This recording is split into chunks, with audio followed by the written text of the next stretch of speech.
The DJI Osmo Pocket 4 just leaked again, and this time the details are a lot clearer, and honestly, a lot more exciting. The biggest news? DJI is officially moving to a dual camera system for the first time in the Pocket lineup.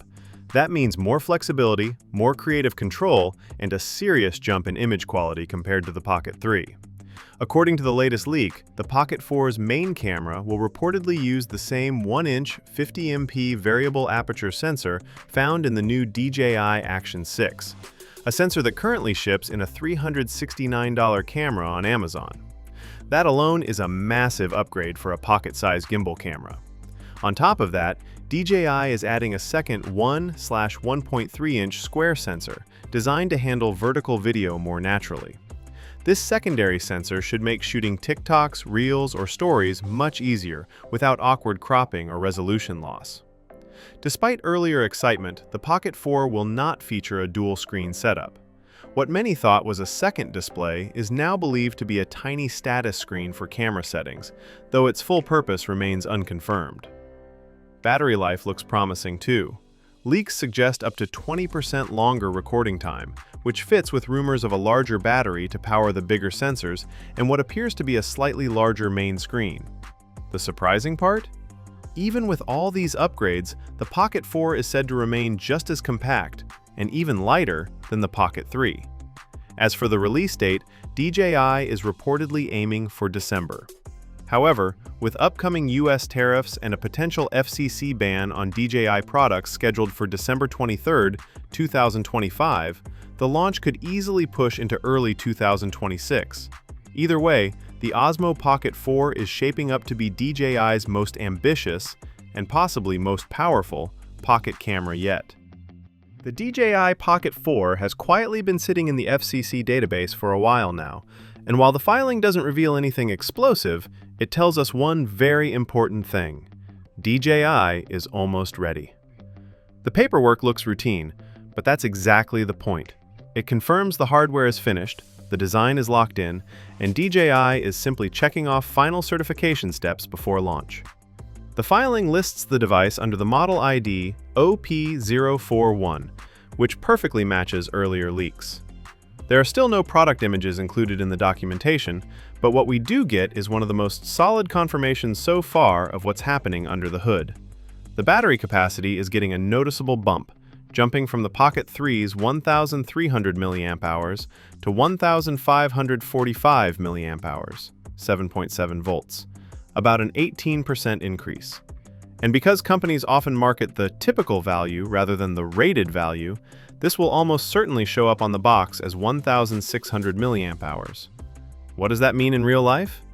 Expect roughly 15 to 18% longer shooting time, a big win for creators who always felt the Pocket series needed a little more endurance.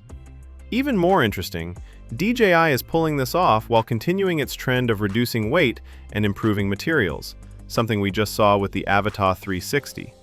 That strongly suggests the internal components have been refined rather than completely redesigned. From the FCC outline, the physical design looks almost identical to the Pocket 3. No signs of a radical redesign, just a smart evolution. Connectivity also stays familiar with Wi-Fi 5 and Bluetooth Low Energy, though it's still unclear whether it goes beyond BLE 5.2. So, what's left? The rumored features. And if leaks are correct, this is where the Pocket 4 gets exciting. Expectations include dual cameras, an extra display, and several creator-focused upgrades that would make this the biggest refresh in more than 2 years. With FCC approval now secured, DJI is clearly approaching announcement day. The Pocket 4 is rumored to feature a much larger 1-inch imaging sensor, a significant step up from previous generations. Interestingly, reports suggest this sensor might be a tubed implementation, meaning it could be slightly cropped in order to fit inside the compact camera body.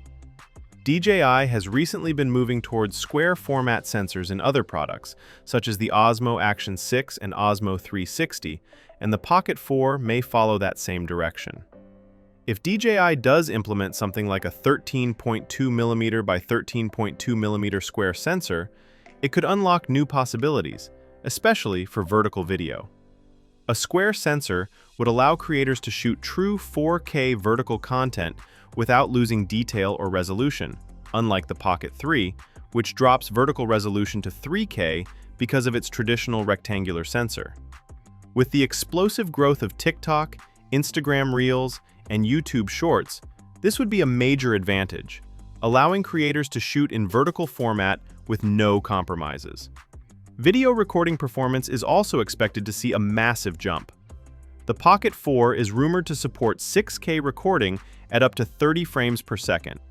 While not everyone will deliver content in 6K, the extra resolution will give editors more flexibility in cropping, reframing, or stabilizing their footage without degrading quality. For high-speed shooting, 4K at 120 frames per second is reportedly on the table as well, giving filmmakers and creators the ability to capture buttery smooth slow-motion footage directly in camera.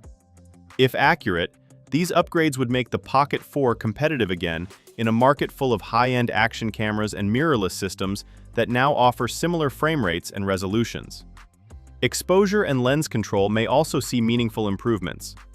Some leaks suggest the camera could come with a variable aperture ranging from f/2.0 to f/4.0, allowing users to adjust exposure and depth of field more freely. However, other leaks claim that instead of a variable aperture, DJI may stick with a built-in 5-stop ND filter system. The current Pocket 3 already benefits from built-in ND filtration, and extending that capability could maintain optimal exposure in bright outdoor environments without forcing creators to carry additional accessories. If DJI chooses one system over the other, it may come down to complexity, reliability, and cost. But either approach is a welcome addition.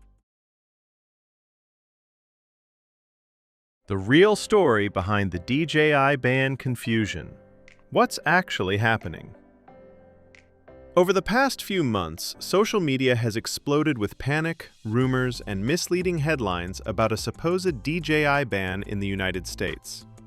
Comment sections are filled with people claiming DJI is already banned, that their drones will soon stop working, or that DJI products will be forced offline. But the truth is far less dramatic and far more complicated. Here's a clear and complete breakdown of what's really going on with the so-called DJI ban. First, let's get the most important fact out of the way. DJI is not banned in the United States. As of today, you can still buy DJI drones, cameras, gimbals, and microphones, and you can use them exactly as you always have. There have been no shutdowns, no restrictions, no forced deactivations, and no DJI product has suddenly stopped working. So where is all this fear coming from? It revolves around a real deadline built into the National Defense Authorization Act, NDAA, for 2025. According to this law, the US National Security Agency, NSA, must complete a full security review of DJI by December 23, 2025.